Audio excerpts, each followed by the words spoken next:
ગુજરાત ભાજપમાં છેલ્લા ઘણા સમયથી પ્રદેશ પ્રમુખને લઈને અટકળો ચાલી રહી છે. લોકસભાના ઇલેક્શન બાદ ઘણી વખત આ ચર્ચાએ જોર પકડ્યું હતું, પણ હવે ફરીવાર ગુજરાત ભાજપના પ્રદેશ પ્રમુખને લઈને ચર્ચાઓ ચાલી રહી છે અને ગમે તે ઘડીએ નવા પ્રદેશ પ્રમુખની જાહેરાત થઈ શકે છે. નમસ્કાર, આપ જોઈ રહ્યા છો ન્યૂઝ રૂમ ને આપની સાથે હું કૃણાલ આહિર.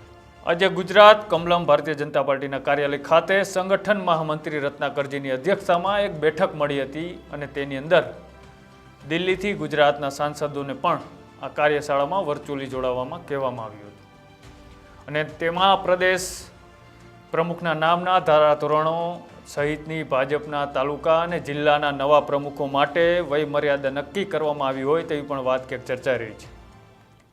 તાલુકા પંચાયતના પ્રમુખની વાત કરી તો 40 વર્ષથી નીચેની વ્યક્તિને જ બની શકશે અને જિલ્લા અને શહેર પ્રમુખ મહત્તમ 60થી નીચેની વ્યક્તિ જ આ પ્રમુખ તરીકે બની શકશે. આવી વાતની પણ ત્યાંથી એક ચર્ચાઓ થઈ હોય તેવું સૂત્રો દ્વારા માહિતી મળી રહી છે. અને એસટી અને એસસી મહિલાઓને પણ પ્રમુખ પદે સ્થાન મળે અને તેને પ્રાધાન્ય આપવામાં આવે, આ બાબતો ઉપર પણ ત્યાં ચર્ચાઓ કરવામાં આવી છે.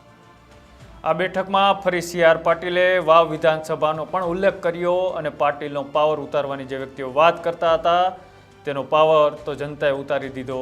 આ બધા જ જાણે છે કે આ ટકોર ફરીવાર કોના પર કરીએ છે. ત્યાં હાજર ધારાસભ્યોને અને જિલ્લાના પ્રમુખોને પણ એક ટકોર કરતા CR પાટીલે જે સદસ્યતા અભિયાન ચાલે છે તેનો 2 કરોડ સભ્ય બનાવવાનો ટાર્ગેટ હતો તે ક્યાંક 1.5 કરોડ આજુબાજુ આવીને ઊભો રહી ગયો હતો. તેમને ફરીથી ચાલુ કરવા અને આ જલ્દીથી આ ટાર્ગેટને પૂરો કરવાની પણ ધારાસભ્યો અને ત્યાં ઉપસ્થિત જિલ્લાના પ્રમુખોને ટકોર કરવામાં આવી હોય તેવી વાત પણ મળી રહી છે. પણ આપ જાણો છો કે ઘણા સમય પહેલાં જે આ સદસ્યતા અભિયાનનો કાર્યક્રમ ભારતીય જનતા પાર્ટી દ્વારા ચાલુ કરવામાં આવ્યો હતો તેનો કઈ રીતે ફિયાસ્કો થયો અને જે રીતે ટાર્ગેટ પૂરો કરવા કાગળ પર દેઠોક રીતે સભ્ય બનાવતા હતા તે ફરીવાર ચાલુ થાય તો નવાય નહીં.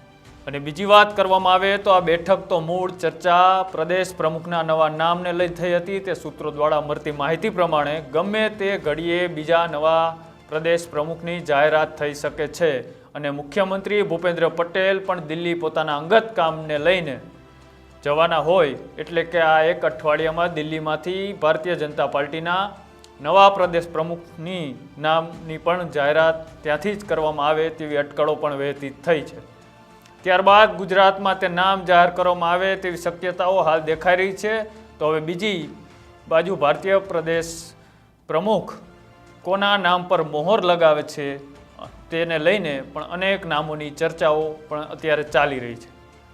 તમારું શું માનવું છે કે કોણ હોઈ શકે ગુજરાત ભારતીય જનતા પાર્ટીના નવા પ્રદેશ પ્રમુખ? તો અમારી આપ કોમેન્ટ બોક્સની અંદર જણાવો અને આવી જ પોલિટિકલી અપડેટ જોવા માટે અમારી YouTube ચેનલ ન્યૂઝ રૂમને આજે જ લાઈક કરો, શેર કરો અને સબસ્ક્રાઈબ કરો. નમસ્કાર.